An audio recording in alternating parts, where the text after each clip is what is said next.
paranormal. It surrounds us. It's everywhere. Tonight, you will hear from the people who live and work within these highly active locations, all in the efforts to discover America's most haunted. With your host, ghost hunter and author, Dan Terry.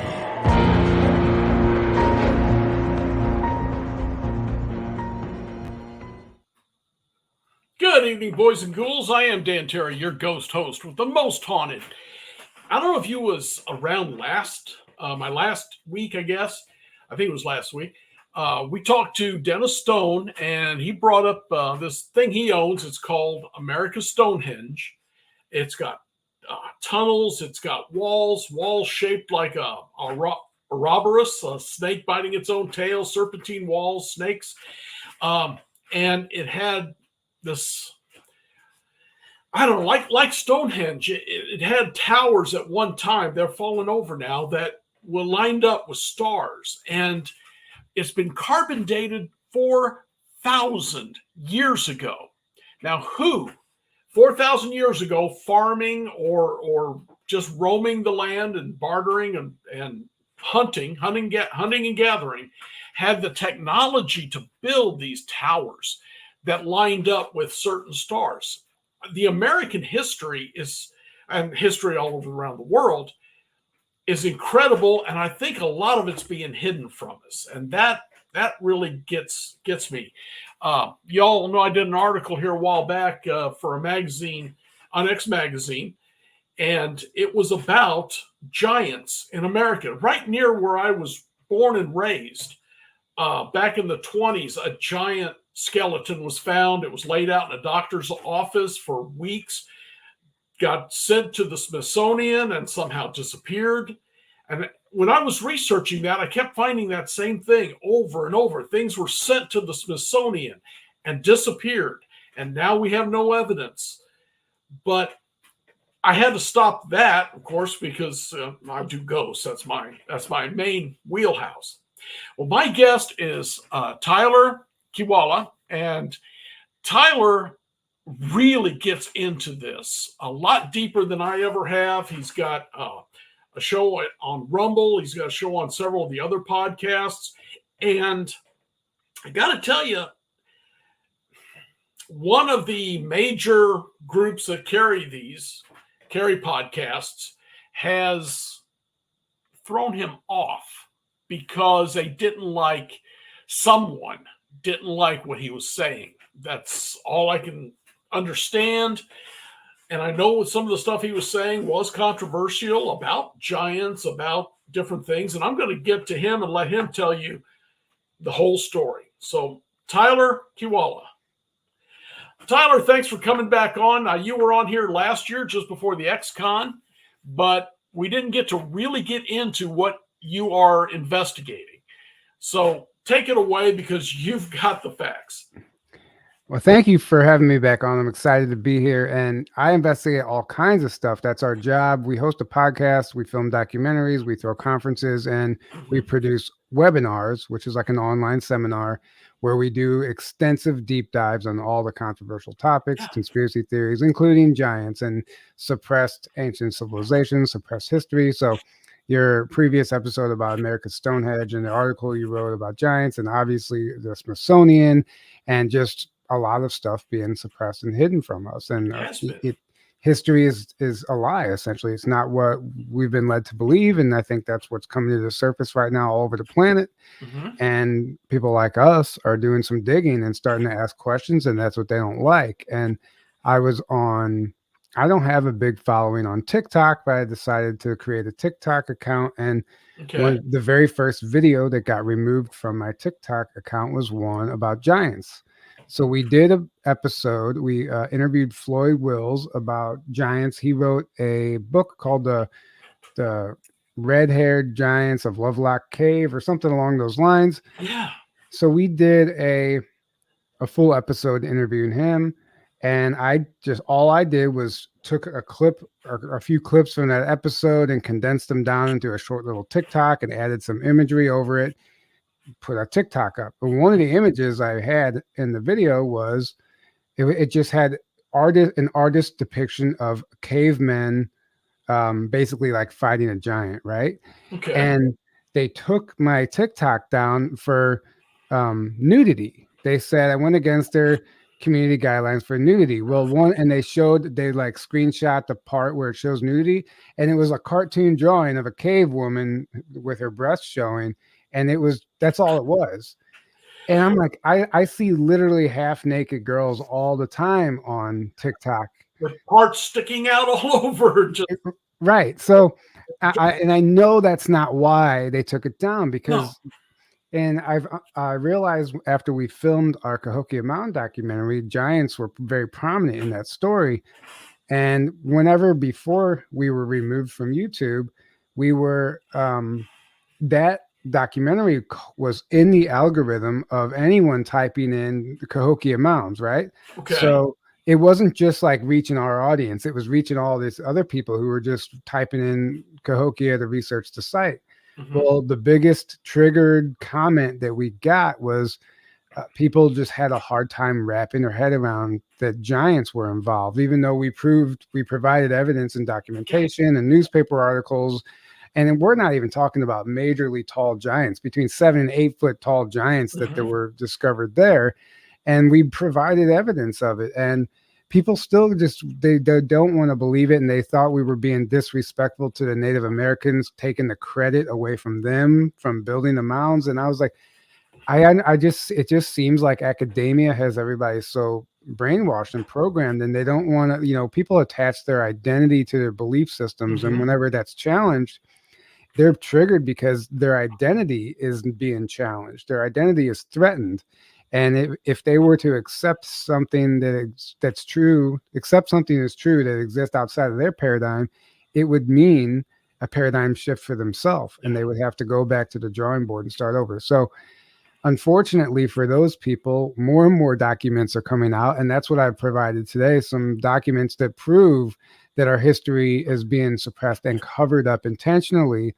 And I think the reason I brought these forward among all the stuff I could have is because, to me, these are the smoking gun documents that people, if you read this and you still want to turn your head to it, then that's on you. And, that's kind of where we're at with this stuff. I've never been vaccinated for COVID. I refuse to do it. Same. I'm not arguing with the people who did. That's fine. That was their call. But I refused. And I remember when Fauci was saying, if you question me, you're questioning science. Well, isn't the point of science is to question everything? Right. 100%. Yeah. And how are they in control of this so much that no one's questioning what they should be? I mean, the history is there. The newspaper articles are there. Yeah. And good science, that's what any honest, good scientist, they're going to question everything and constantly question everything. And they're not going to get married to their conclusions, because they have to be open-minded to new evidence when it's introduced. So science does become a religion in a sense, or even a cult. And there's articles and books even written on it, scientism, they call it, and all this stuff. So, I understand that mindset, but I don't agree with it. Right. And like I said, a lot of it is simply people actually pushing a narrative that they're being paid to push. Like these scientists, their journal doesn't get published. These papers don't get published unless their conclusions are approved by academia. Yeah. And academia has a guideline, right? They have like a curriculum also that you have to follow. And if your conclusions don't fit in those guidelines, then your science journals, your papers aren't going to get published, and you're never going to be a Nobel Prize winner. You're never going to be anybody known, so, or even bigger than that, you're not going to get any funding. Yeah. And that's the big deal. So people go into this already with confirmation bias. They're told A, B, and C isn't true. If any of this is true, we're not going to fund you. Your conclusions have to fit within these parameters, or you're not going to receive the funding you need to further continue your career.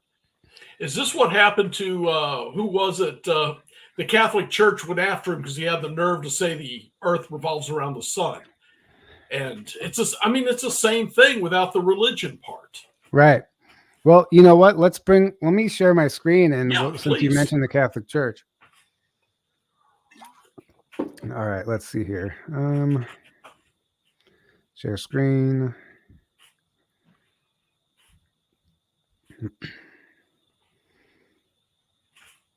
Okay, we're still seeing just you and I up here.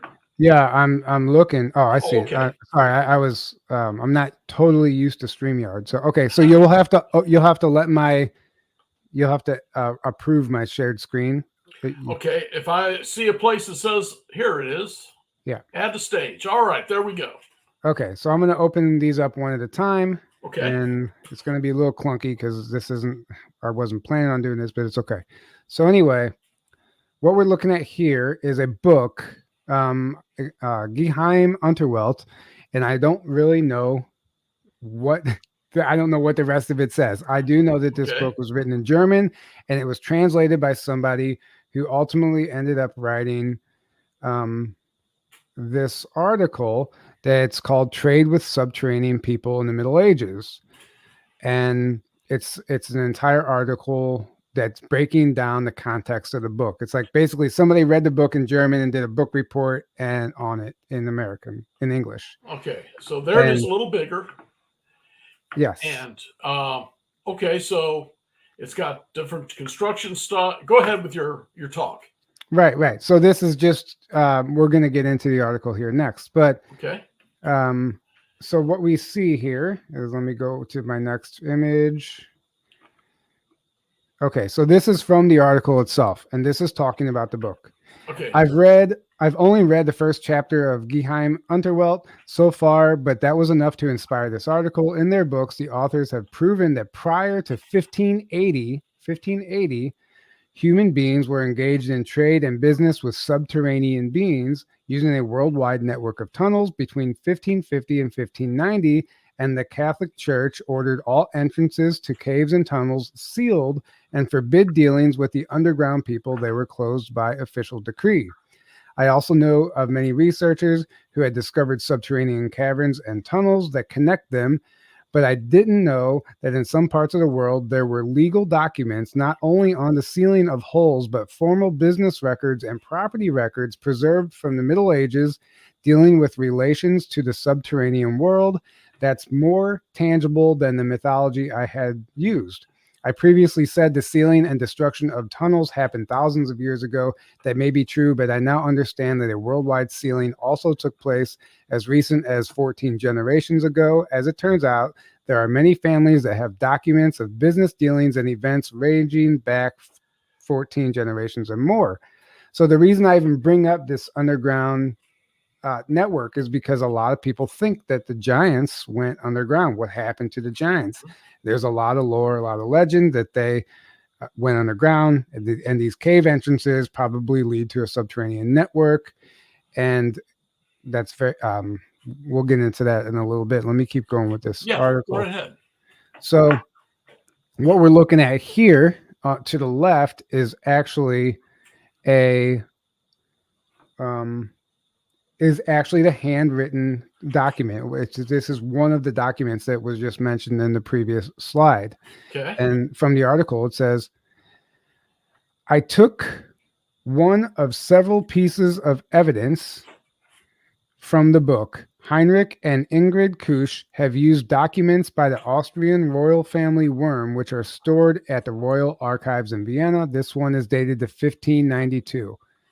I'm not seeing that one pulled up largely on the screen. I don't have that one, so yeah. Okay, well, it should be. I'm sharing my screen, so it should be. Okay, what we're seeing on mine is rows of what you've got here. If I had them, I was bringing them up. Oh, interesting. Okay. Yeah. Well, I wonder why that's not. Okay, either way, I'm still going to read it to you. Go ahead and read it, yeah. So the text says that there was a mineral prospector by the name of Arbogast who discovered a tunnel at an Austrian town called Cahokia. The town is still there today. He promptly made contact to a subterranean tribe called Kamen, Soon thereafter, he began a mutually useful business trade with the common, but the church outlawed business relations with subterranean folk because they were worried about the welfare of the general public and because of certain remarkable events, in quotes. The author found tons of corroborating information from around the time. A document from the year 1580 shows that the church ordered the filling of holes, caves, and tunnels below the town of Klostereuburg, Austria. According to the author, these had been built thousands of years ago. The church ordered the ceilings to be double cemented. To be double cemented and flooded just to make sure nobody ever crept up from below again. These works were to be overseen by guards and civilians to be kept far away. So what's not being enlarged on the screen for whatever reason, and that's okay, is the document, one of the official documents where it literally states that these tunnels were ordered to be sealed. We have official documentation here that this is no longer a theory, that there was a subterranean race of people, potentially giants, that the surface people were doing business with, and the Catholic Church came in and ordered these tunnels to be sealed. That is huge, in my opinion. You know, I live in Pilot Mountain, North Carolina, and I'm sure you're familiar with the mountains here. And we know there was tribes of Cherokee who say they used to fight the people who lived underground. Yeah. And I think there's a place, is it in Georgia or Mississippi, where the Cherokee actually blocked up the entrance to keep them out, the Moonite people. Right. Yeah, the Moonite people. That's absolutely true. And that's something I wasn't prepared to talk about today, but I definitely have read about that. And again, the guy we interviewed, Floyd Wills, in his book, he wrote about that actually. Okay. So, yeah, you're absolutely right about that. So then I started with that because we're talking about the 1500s. This is a long time ago, right? Right.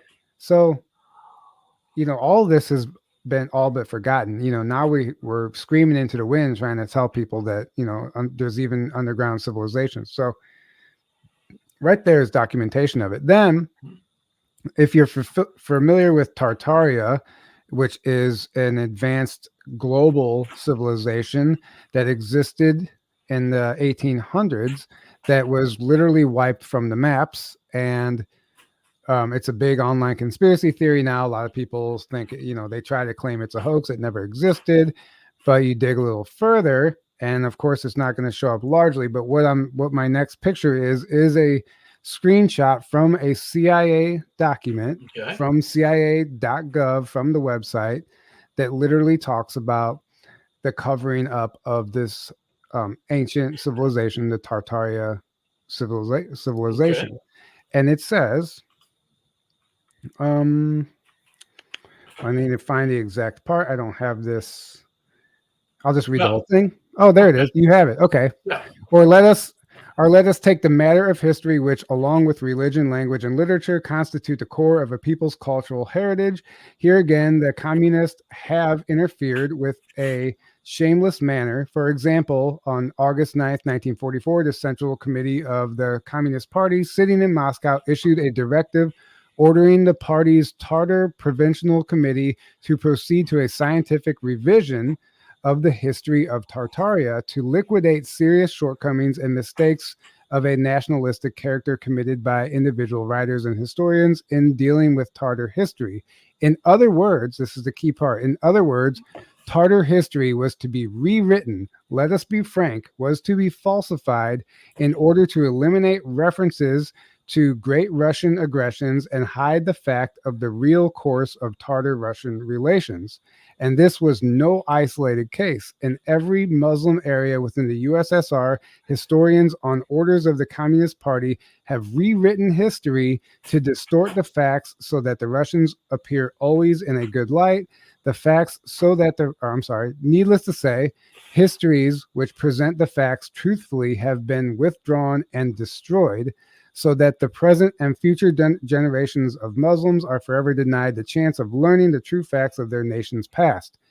This is a CIA document from 1957, literally telling you that we are falsifying your history and we are rewriting your history. And the next question I gotta throw out here is, okay, the Russians, the Politburo, the whatever their group was, like KGB, Yeah. they've covered all this up. Why is it covered up in the United States also? So the Tartaria, I don't know if you have this map. The next picture, this the green map. Hold on. Oh, wait a minute. There it is. Yeah. So, okay. So this is the area, the general area of Tartaria. It appears on a number of maps dating back in the early 1800s, late 1700s, all the way back to the 1400s. We found a number of maps that have Tartaria labeled on the map.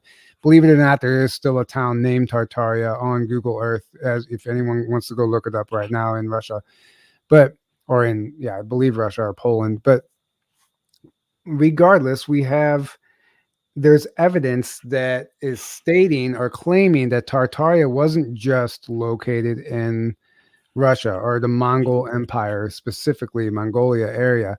They were a global civilization, and a lot of these ancient buildings that we see, a lot of the Catholic Church came in and took over these old cathedrals and stuff. They're trying to claim that these are old world Tartarian buildings that have been here way longer than history has told us. The reason I'm bringing any of this up is because the Tartarian civilization, people believed, and there's evidence, was comprised largely of giants. Now, why this makes perfect sense now. If this was a race, a civilization of giants that had advanced technology, not just cave dwellers, if this was a race of giants, that would make perfect sense why they would rewrite history, falsify history, and literally removed it from all the maps as late as 1850. And the U.S. did it. England did it. Every country, apparently. Absolutely. So, every country. And what's interesting is, the Mongol Empire, Tartaria was essentially what modern day Mongolia. And, it extended into parts of Asia, all over the world. So in the Southwest, there are Chinese petroglyphs. There are hundreds of Chinese petroglyphs that have been discovered in the Southwest, meaning that if that's true, then Asia had knowledge of the entire globe. And there is an Asian map dating back to 1409 that actually shows the entire world, including Antarctica, which meaning that Asia understood Asia in the early 1400s had knowledge of our globe and potentially had already been in the United States. And if we're talking about the Mongolians and Tartaria, maybe it all links together. Maybe there's some sort of connection there. We don't know, but we can only speculate. Okay, so the Phoenicians then would have had knowledge of the Tartarians. Yeah, and the Phoenicians were way, way South America, though. Right, but they traveled all over the world. Right. But that civilization, I believe, was like lower South America. But absolutely. I think that they would have definitely had knowledge. And I mean, who knows what the situation looked like back then, but we can only speculate. So would you say the Tartarians were an earlier version of the Mongols? Were they a later version of the Mongols? Or was it totally different groups? Could be totally different groups. I don't know. And that's where like this whole thing turns into the big conspiracy theory. And there's a lot of people that are, doing some digging and coming up with some really interesting stuff. But we do know Marco Polo traveled the world. And in his writings, he mentions Tartaria. He mentions creatures and giants. I was not aware of that. Yeah. And it's in his own writings. And he said he didn't even write about half of what he's seen because he knew he would not be believed. Wow. And so that's even more interesting. But we have evidence of Marco Polo telling us about the giants. So I don't think they went through. You might be able to see them on my screen if you pull that up again. Before we start that, I do a quick commercial. Okay. And then we'll get back to it because, this is the kind of stuff I was looking for. Great. All right, Tyler, hold on for just a second. I'll be right back. Friends, I want you to watch these here. Not nearly as important as the stuff Tyler's telling us, but then again, I guess they're kind of important to us. So watch the videos, and then as soon as we get back, we've got more to talk about. This is Margie Kay, and I'd like to say thank you to all of our KUNX show hosts, staff, listeners, and viewers for making us number one on Paranormal Talk Radio. The UNX Network presents a health and wellness spiritually based brand of hemp-derived CBD products made by Hopewell Farm in Harrogate, Tennessee. We apply our Cathara energy work with all of our plants and products. Our products made in small batches with only 2 ingredients of pure hemp, full-spectrum crude oil, and coconut-derived MCT oil. Third-party lab tested for potency and legal THC levels with 6 strengths of 1 ounce oil to choose from. Know what you're buying and get what you pay for from Hopewell Farm. Applied directly to a specific area, Hopewell Farm topical salve in 1 ounce and ½ ounce sizes made with pure hemp crude oil, comfrey extract, and all natural ingredients. Find the Hopewell Farm link and coupon code on the UNX Network website at unxnetwork.com. That's unxnetwork.com.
All right, friends, there's so much to talk about for the UNX Network. We'll be getting back to that at the end of the show. But as a member, if you become a member, you get free every month the UNX magazine, which comes directly to you through the email.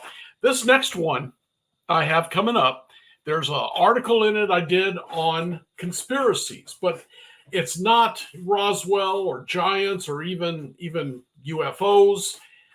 This is real ones. This is ones where the U.S. government claimed the North Vietnamese tried to attack one of our ships, and it got us into the Vietnam War for 11 years or something before eventually they found out it never happened. Also, the U.S. government, and it's absolutely been proven, and they have confirmed it and accepted responsibility, dropped radiation over St. Louis, Kansas City, Chicago, and some other places just to see where it would spread in the event of a nuclear war. People were poisoned. People were dying. And I don't have to tell you about the Tuskegee experiment where they injected healthy men, black men, with a sexually transmitted disease and refused them treatment. Told them it was something else just to see how long it took them to die. This is stuff that really happened. And it was hidden for a long time, but now we know about it. Tyler is aware of that. He's gone back even farther, and we're going to hit that again because I just want you to keep in mind, just because it's a conspiracy theory doesn't mean it's not true. All right, Tyler. Amen to that. I would have to say I agree with that. So I'm gonna share my screen again because the next one I want to show. Actually, I'm gonna stop my share and restart it though. Okay. Just because I'm gonna try and get this image pulled up a little larger. Okay. And let's see if it works. Okay. Share entire screen. That's why I shared a window instead of a screen. Okay, and we are added. Okay. Now you can All see right. this. Now it's moving. Now it's There doing what you it go. should do. Now you got it. Okay. Okay. So these are the Tartarian buildings, the old cathedrals that have been taken over by the church that are claimed to have been built by the Catholic, the early modern humans, right? Okay. But the entire theory of Tartaria is that these buildings were already there and the Catholic Church took them over and moved in. Well, if these were Tartarian buildings, that would explain why these doors are so massive. Mm-hmm. If there were giants, this would make perfect sense. And in some cases, there are locks all like at the top of the door. So if these were just decorative doors, like they're trying to claim to just be like metaphorically, present some sort of message of power, right? Right. That doesn't make any sense why they would put locks at the top of the door that are actually that weigh like a ton that you have to use modern day machinery to open. So you have to, it's one thing or the other. These were decorative doors or they were used for giants. Mm-hmm. In my opinion, that's just what we're looking at here. And then here's a couple other examples. You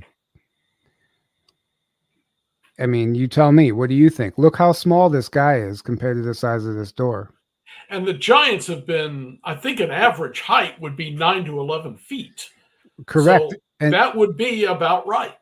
and much taller even, because I wish I could just go back. Here is an article that talks about they found a skeleton of a prehistoric man 18 feet in height. And this was in 1919 in Seymour, Texas. Mm-hmm. 18 feet tall. This is absolutely insane. This shouldn't exist, but here we have a newspaper article that says it does. And an 18-foot giant could probably fit through one of those doors quite comfortably. But we're going to get into the juice of this, the meat of this now, I should say. So if you're familiar with John Wesley Powell, he was the founder of the Bureau of Ethnology, which was essentially the Smithsonian Institution, right? And they wrote an annual report every year. And in the very first annual report in 1879, now keep in mind, actually, let me go back. I had to go back really quick before we get to that because I forgot to mention something. Okay. Here it is. So right after Tartaria disappears off the map in the 1850s, the latest it's seen on the map is around 1850, before all the new maps didn't include it. Right after that, guess what happens? Charles Darwin's theory of evolution is introduced in 1859.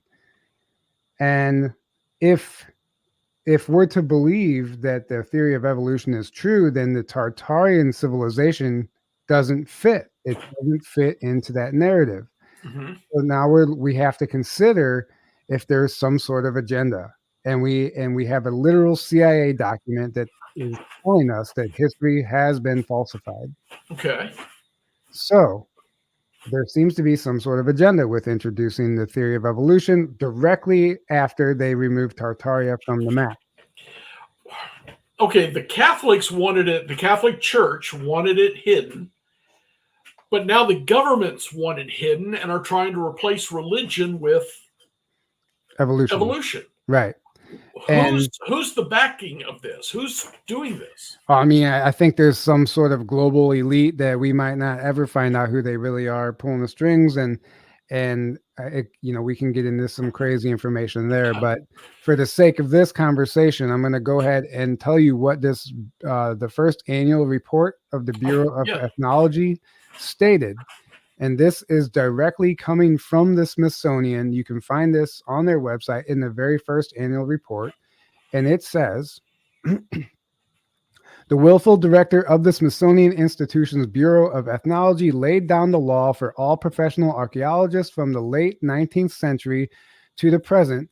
Hence, in quotes, hence, it will be seen that it is illegitimate to use any pictographic matter of a date anterior to the discovery of the continent by Christopher Columbus for historic purposes.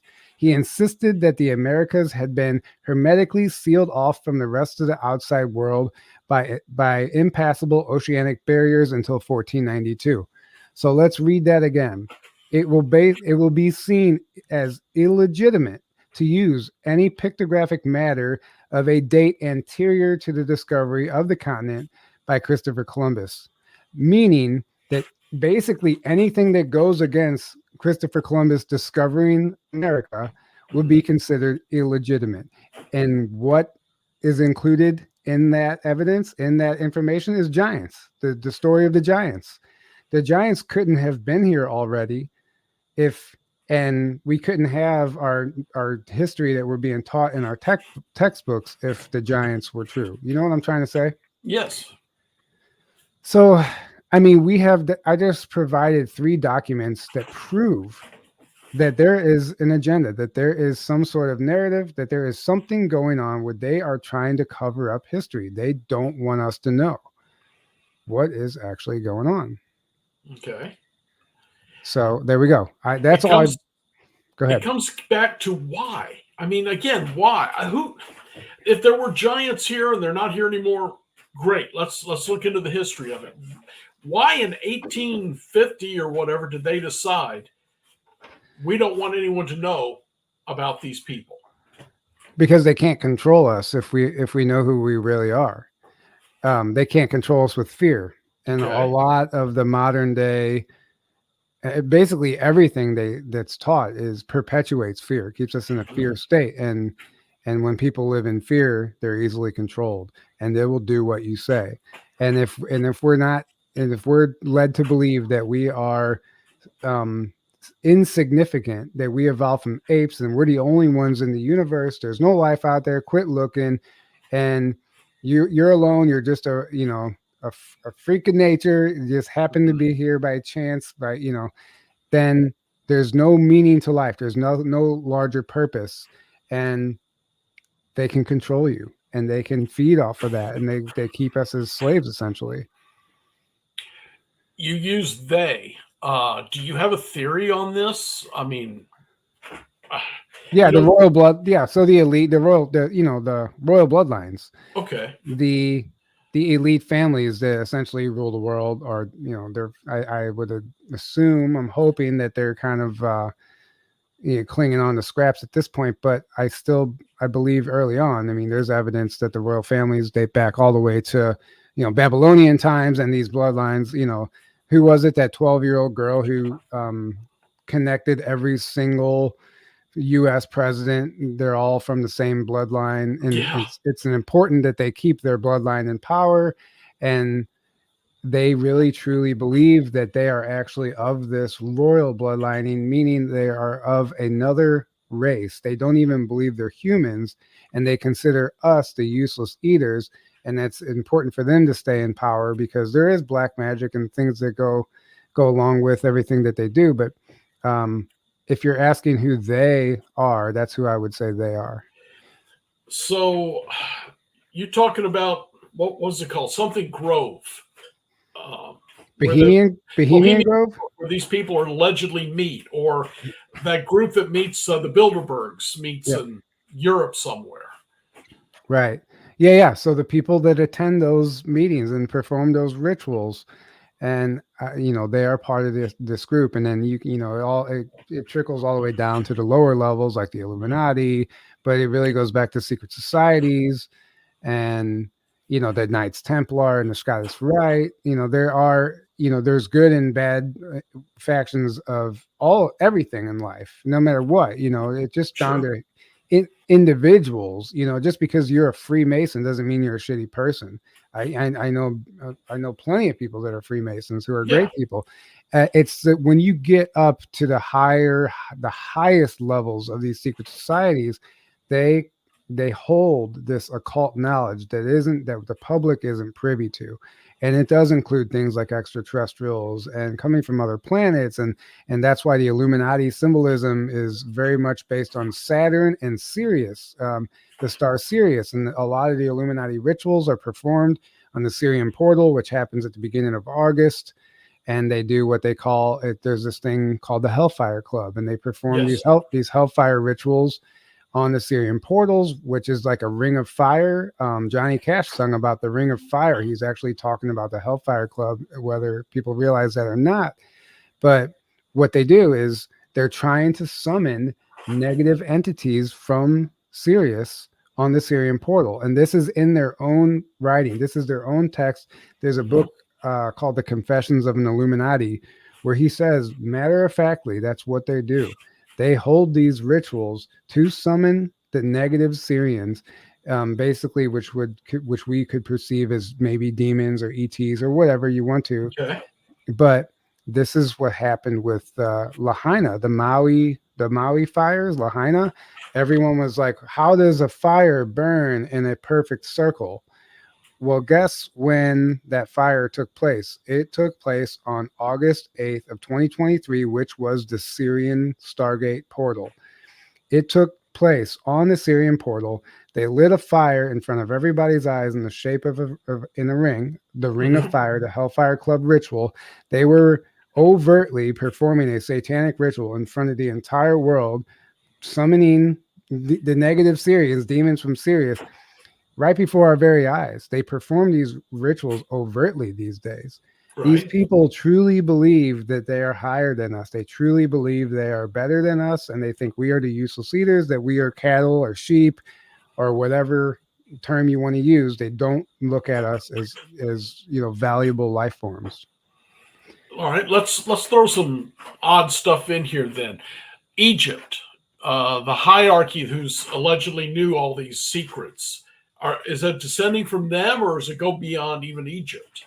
I think it would go beyond even Egypt, but Egypt definitely, ancient Babylonian, Egypt. If we're going to go based on the history that we understand or that we think we understand, then it seems to stem. The roots seem to stem from Egypt and the Babylonian and the Roman times.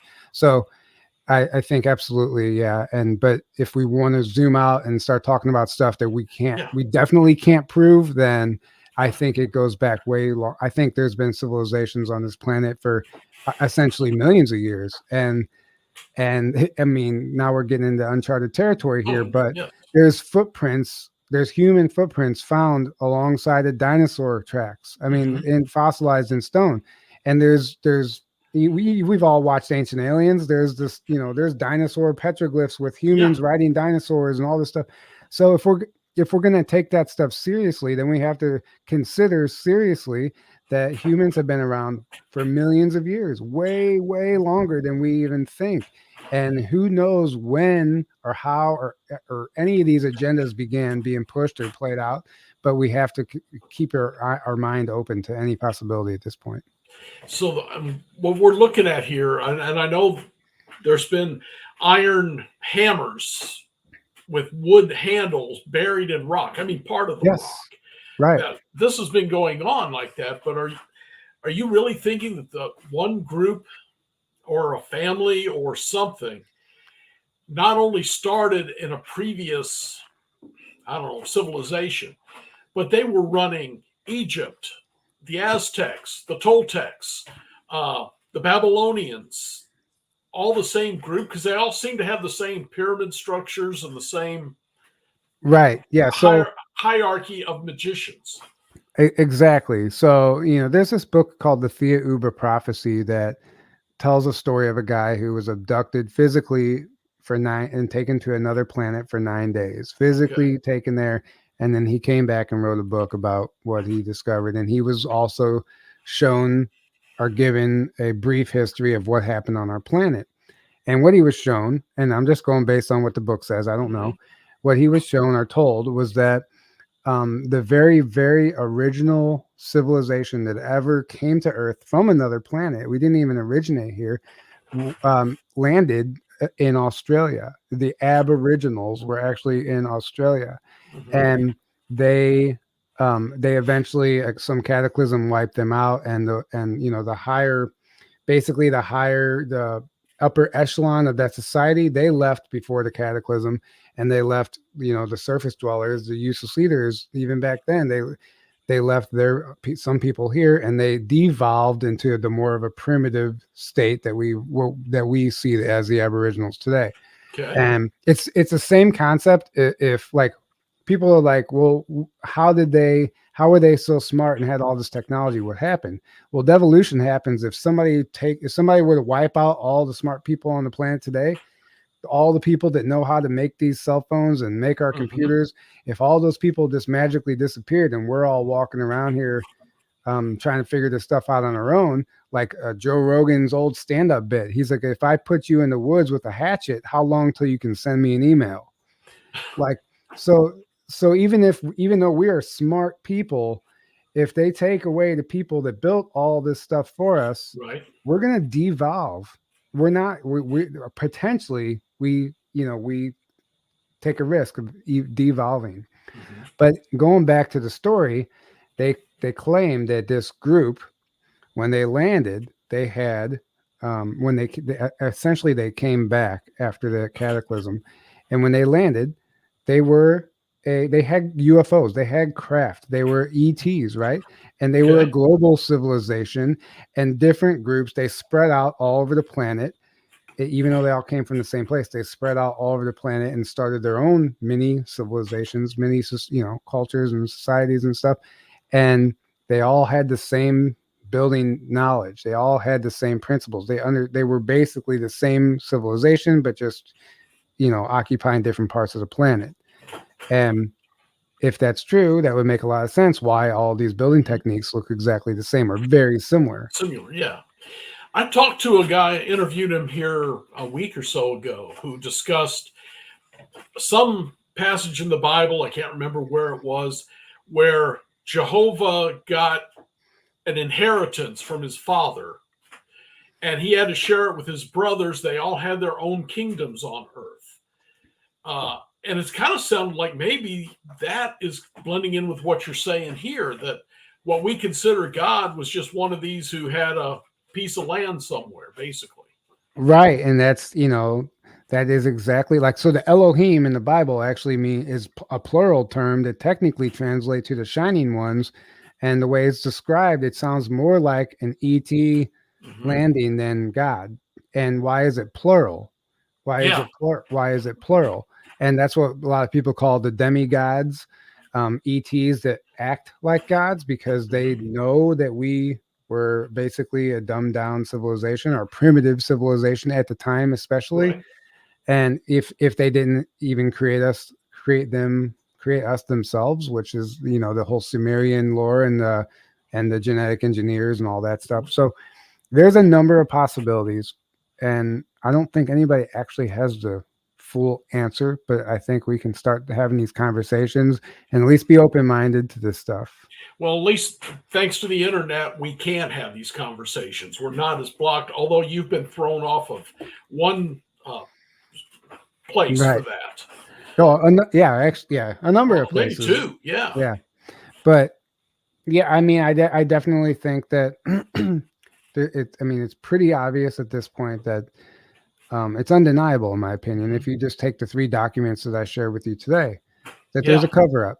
And then the big why, I answered it the best as I could, but we may never actually know why, the real reasons. And sometimes if you really look at the people pulling the strings, we're looking at some psychopathic, sociopath, crazy, evil people sometimes.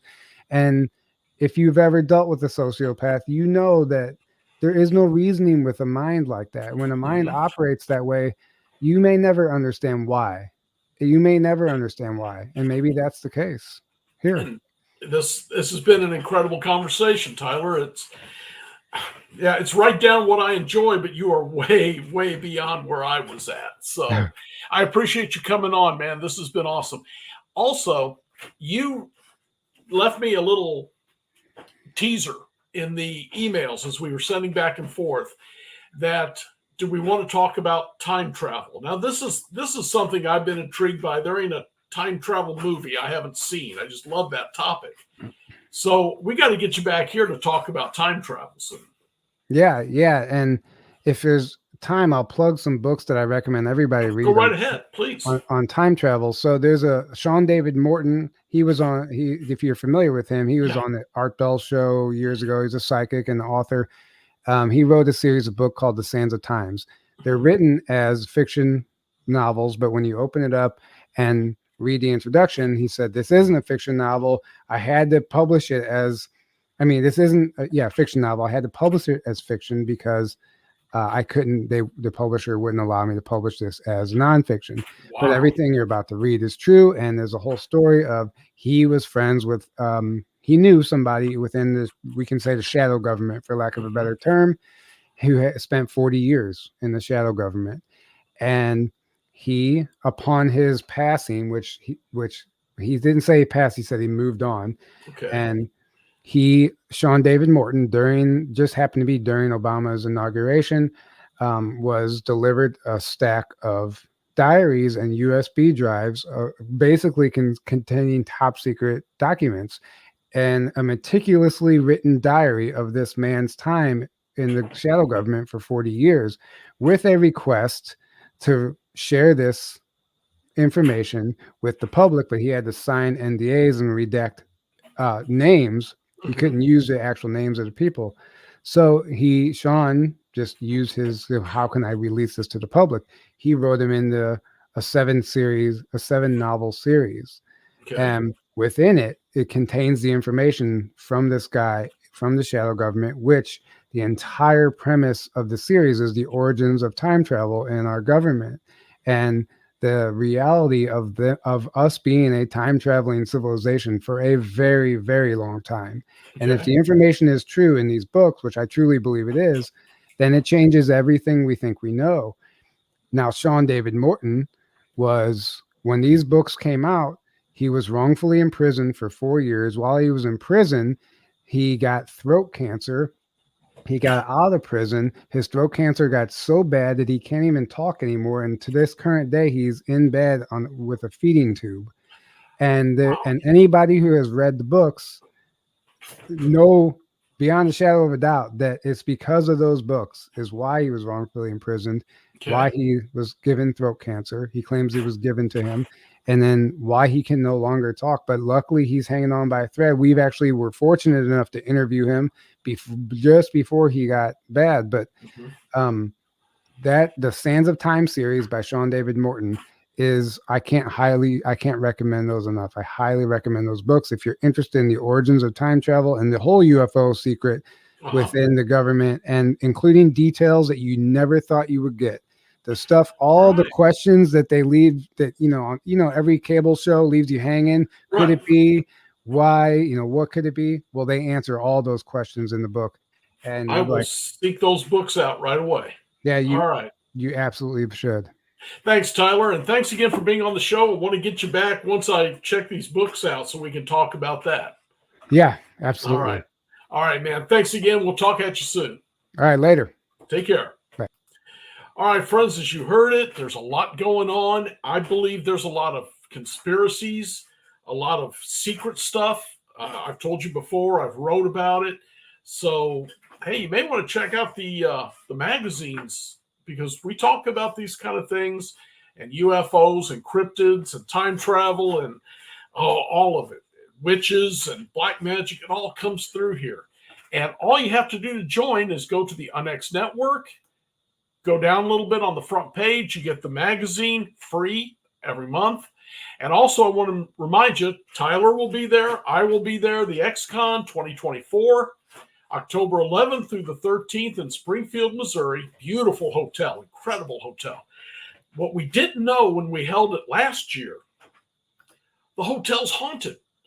We were watching people who have no clue except what we were talking about, are watching shadow people walk across in front of them. I saw them come between me and the audience. I was in the back at my table selling books. There's so much going on. And, man, you're missing it if you don't make it to the XCon. Again, October 11th through the 13th. Tyler's going to be talking. I'll be talking. It's going to be great. But I'm going to go ahead and leave now because, God, we got a lot of information we need to kind of hash through. So all I can say to my good friends out there and all you folks who's kind enough to watch all this is stay cool and stay spooked. Good night.